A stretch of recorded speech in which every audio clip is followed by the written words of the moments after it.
विरजानंद प्रकाश भाग क्रमांक 18 क्रम संख्या 27 और 28। क्रम संख्या 27 कुछ अविदित काल घटनाएं संवत 1917 से 1925। अब हम कुछ ऐसी घटनाओं का उल्लेख करते हैं जिनके समय का ज्ञान नहीं हो सकता। घटना क्रमांक 1। ग्वालियर के आचार्य गोपाल कभी मथुरा आए थे। उनकी श्रेष्ठ वैयाकरणता सुन सेठ गुरुसाय मल ने 100 रुपए भेंट किए। दंडी जी ने सुनकर सेठ जी को कहलवाया, पंडित समझकर आप जो सत्कार करें उचित है, पर वैयाकरण समझते हैं तो हमें भी निश्चय करा दीजिए। सेठ जी तो चुप हो गए। काशी से समागत विश्वेश्वर शास्त्री ने आचार्य गोपाल को शास्त्रार्थ के लिए उद्यत किया। वृंदावन में रंगाचार्य की मध्यस्थता में शास्त्रार्थ हुआ। आचार्य गोपाल भाव को एक प्रकार का कहते थे। दंडी जी ने महाभाष्य से भाव की द्वैधता सिद्ध कर दी और सार्वधातु के यक सूत्र के भाष्य में द्विविध भाव आभ्यंतर व बाह्य दिखा दिए। पता नहीं इसी अवसर पर अथवा किसी अन्य समय व्याकरण दिवाकर विरजानंद ने रंगाचार्य से भी अष्टाध्यायी भाष्य महाभाष्य पढ़ने की प्रेरणा की थी। वे सुनकर चुप लगा गए थे। घटना क्रमांक 2। एक बार एक अच्छे विद्वान सन्यासी आदित्य गिरी शताधिक शिष्यों के साथ मथुरा में आकर गोकर्ण मंदिर के पास की धर्मशाला में ठहरे। ये प्रतिदिन संध्या समय धर्मशाला में भगवद गीता की कथा कहते थे और बहुसंख्यक शिक्षित जन वहां कथा में उपस्थित होते थे। लोगों को विश्वास हो गया था कि आदित्य गिरी उच्च कोटि के विद्वान है। विरजानंद जी को जब आदित्य गिरी की कीर्ति कर्णगोचर हुई तो उन्होंने सोहन लाल और युगल किशोर को उनके पास कौमुदी आदि की भ्रष्टता बताने को भेजा।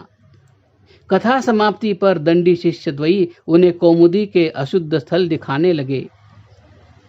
कौमुदी की आलोचना सुन आदित्य गिरी कुछ देर स्तब्ध रहे। जब उनको ज्ञान हुआ कि दोनों युवक दंडी जी के छात्र हैं और उनके आदेश से आए हैं, तो उन्होंने कहा, हम स्वयं दंडी जी के पास उपस्थित होकर इस विषय की मीमांसा करेंगे। आदित्य गिरी स्ववचनानुसार दंडी जी के पास आए। बातचीत के पश्चात उन्होंने स्वीकार किया कि कौमुदी आदि अशुद्ध है। घटना क्रमांक 3। एक सुपंडित सरयू पारीण ब्राह्मण श्री गंगाराम शास्त्री तीर्थ परिभ्रमण करते हुए मथुरा आए। उन्होंने पंडित वर्ग के साथ शास्त्रालाप किया। वे एक दिन दंडी जी के पास भी आए। दंडी जी के अनार्ष ग्रंथ खंडन से वे अति प्रभावित हुए और जाते समय कह गए, आगे से हम पाणिनि का ही प्रचार करेंगे। दंडी जी ने आदित्य गिरी तथा गंगाराम से उनकी स्वीकार्योक्तियों को लिखवा भी लिया था। घटना क्रमांक 4। दंडी जी की कीर्ति सुन एक बार अति मेधावी पंडित उनके पास उन्हें परास्त करने के विचार से आया। उसने वार्तालाप ऐसे कौशल से आरंभ किया कि उसे अति न्यून बोलना पड़े और दंडी जी को अत्यधिक। दंडी जी के कथनोपरांत वह कह देता था, महाराज आपने कौन सी नवीन बात कही है, यह तो दास को पूर्व ही विदित है। ऐसा कहकर वह दंडी जी के कथन को अक्षरशः आवृत्त कर देता था। दंडी जी उसके कौशल को शीघ्र ही ताड़ गए। वे अब गणपाठ में आए हुए अप्रसिद्ध शब्द बहुल संस्कृत बोलने लगे। अब इस पंडित के अपने अस्त्र शस्त्र धर दिए और कहने लगा, महाराज आप वस्तुतः विद्या के सूर्य हैं।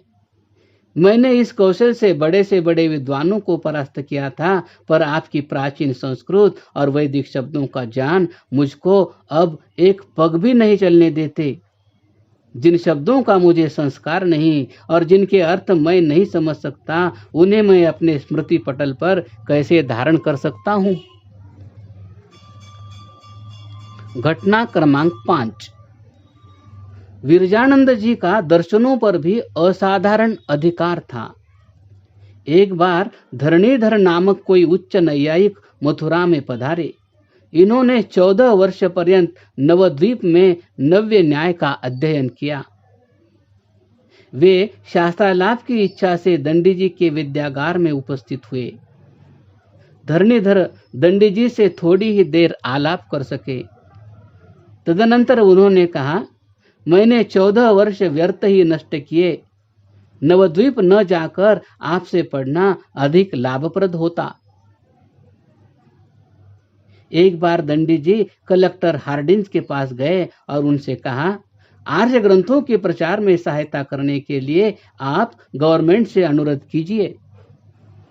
कलेक्टर ने उत्तर दिया, इस विषय में हस्तक्षेप हमारे अधिकार क्षेत्र से बाह्य है। क्रमशः